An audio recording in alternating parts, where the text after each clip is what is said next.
Assalamu алейкум, сіздерге чоң рахмат. Біз шайлоочулар жолукканда бир маселени абдан көтөрүп атат. Мисалы, ат башынын казыбегинен ат башынын борборуна барганча канча убакыт кетет, же болбосо Карамыктан Дарооткоронго келгенче канча убакыт кетет. Ошол эле Алайкуудан Каракулжанын борборуна келгенче канча убакыт кетет. Ошон үчүн жанагы калкты тейлөө борборлорун айыл өкмөттөрүндө уюштуруп берсеңиздер. Туулгандыгы жөнүндөгү бөлүк алыш үчүн, өлгөндүгү жөнүндөгү бөлүк алыш үчүн, паспорт алыш үчүн, жөлөк пул алыш үчүн рай борборлорго келет, канча күндөп жүрөт, убара болот. Ошон үчүн ушул маселени чечиңиздер, бул өтө актуалдуу маселе. Мен суранычым ушул. Муну бир протокол тапшырма катары сөз берсеңиз, бул системдүү иш болуп эсептелет. Экинчи, мына маданият кызматкерлерине 4 үй башталган туңгучка баратканда Каражыгачта. Ортосуна келип токтоп калды, ортосуна эмес, эки эле кабат болупчу. Эми жамандык жакшылыктарда маданият кызматкерлери аба менен суудай керек, бирок ушундай учурларда жетим балдардай мамиле кылбайлы. Болгону 340 миллион акча кетет ошого. Канча акындарыбыз, манасчыларыбыз, ырчы чорчуларыбыз жүрөт, үйү жок. Жардам берип коюңуздар, алар айлыгы да аябай аз, билесиз. Ошол үйдү аягына чыгарыш керек. 340 миллион акча болгону, жер даяр, башталган, эки кабаты бүткөн. Ушул маселе турат. Анан Каракулжа районунда Чалма деген айыл өкмөтү бар. Ошодо Буйга деген айыл бар. Бешкемпир деген айылда мектеп өрттөнүп кеткен, көп болду. Эки үйдө балдар окуп атат. Ушуну бүтүрүп бериңиздерчи.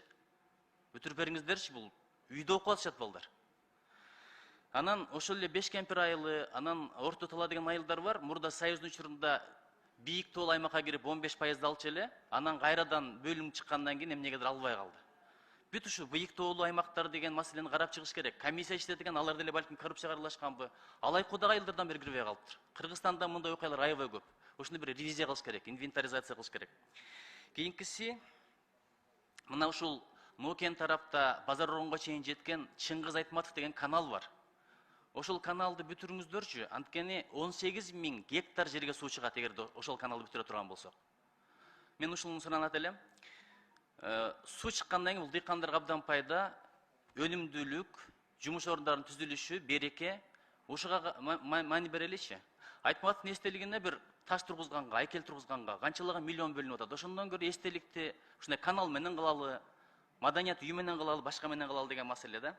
Анан жанагы ооруканаларга барсаң эле же Аквалабга жөнөтөт, же Банецкийге жөнөтөт, же Юрфага жөнөтөт, айылдарга чейин жетиптир ошол. Адамдарда акча жок. Тияктан кымбат, оозуна батышынча бааларды коюп алган, антимонополияга аякты карап отурат. Өткөндө министр айтты эле бул маселени чечебиз деп. Качан чечет? Ушуну эркелетиш керек. Элибиздин каражатын көрүп атасыздар, инфляцияны көрүп атасыздар. Ушул маселелерди бир тизмелеп туруп, иреттеп чечип чыкпасак болбойт. Чоң рахмат, ишиңизге ийгилик. Ушулардын баарын протокол тапшырма катары берип койсоңуз.